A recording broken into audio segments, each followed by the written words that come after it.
मैं चाहता हूं कि देश मुझे याद न रखे।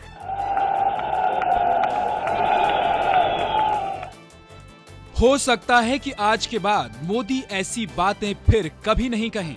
सूत्रों की माने तो उनके दामन पर लगे सबसे बड़े दाग को एसआईटी की क्लोजर रिपोर्ट ने धो दिया है।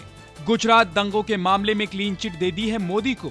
दंगों के दौरान मारे गए कांग्रेसी सांसद एहसान जाफरी की पत्नी जकिया जाफरी ने मोदी पर तमाम तरह के आरोप लगाए थे। दंगों की साजिश रचने से लेकर उनको अंजाम तक पहुंचाने में मदद करने का आरोप लगाया था। लेकिन सूत्रों का दावा है कि एसआईटी ने अपनी जांच में मोदी के खिलाफ एक भी पुख्ता सबूत नहीं पाया है।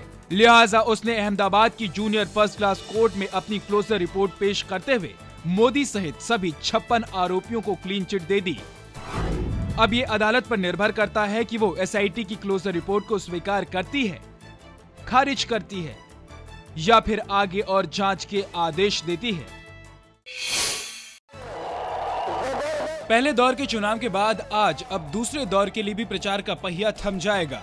11 तारीख को 9 जिलों की 59 सीटों पर वोटिंग के लिए आज सभी दलों के दिग्गज नेता आखिरी ताकत झोंक रहे हैं। बिहार और नेपाल की सीमा से सटे पूर्वांचल के गोरखपुर, महाराजगंज, कुशीनगर, देवरिया, आजमगढ़, मऊ, बलिया, गाजीपुर और संत कबीर नगर जिले शामिल हैं। इस दौर में कुल 1099 उम्मीदवारों की किस्मत का फैसला 1,90,00,000 से ज्यादा वोटर करेंगे।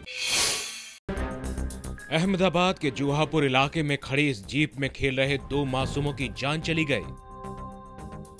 वाकया बुधवार की शाम का है, जब इस घर के 2 बच्चे अमन और शिबा इस जीप में खेल रहे थे। तभी किसी ने जीप से धुआं उठता देखा। लोगों की भीड़ जमा हुई और बच्चों को निकालने की कोशिश की गई। जीप के शीशे चारों तरफ से बंद थे, तो जिसकी वजह से बच्चों को निकालने में देर हो गई।